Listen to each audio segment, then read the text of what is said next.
Thank you for your statement. Let me ask you about our timeline and what are the pressures that we face in bringing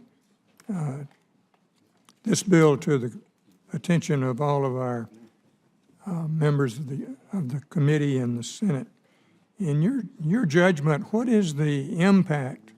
This is for both of you. What is the impact if Congress does not approve the additional $5.1 billion for overseas contingency operations?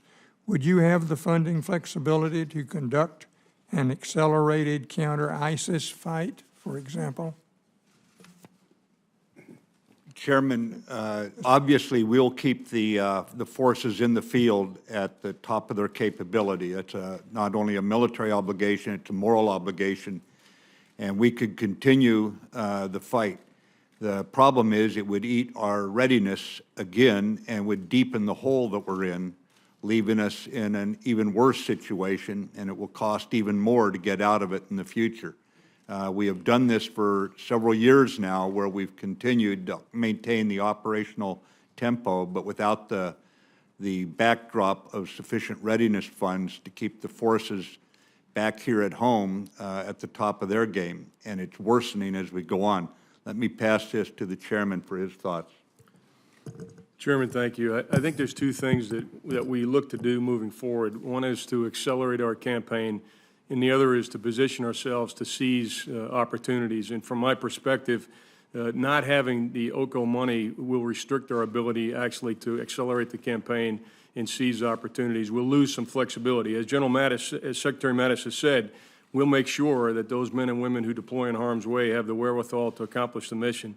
But what we won't be postured to do is have the flexibility needed for a very dynamic threat and enemy.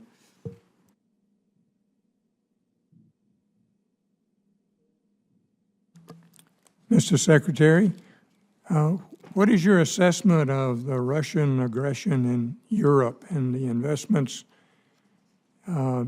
that we will need to reassure our European allies of our ability to function? Chairman, Russia has decided to become a strategic competitor with us. And as I mentioned in my opening statement, to try to achieve a veto authority over the diplomatic, economic, and security interests of the nations along their periphery.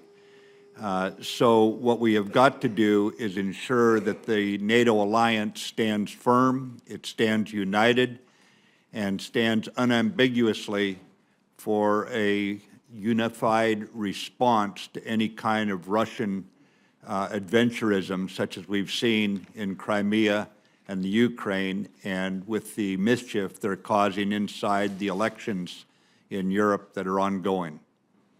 If we don't have the funding to maintain the reassurance initiative, then frankly the reassurance goes away.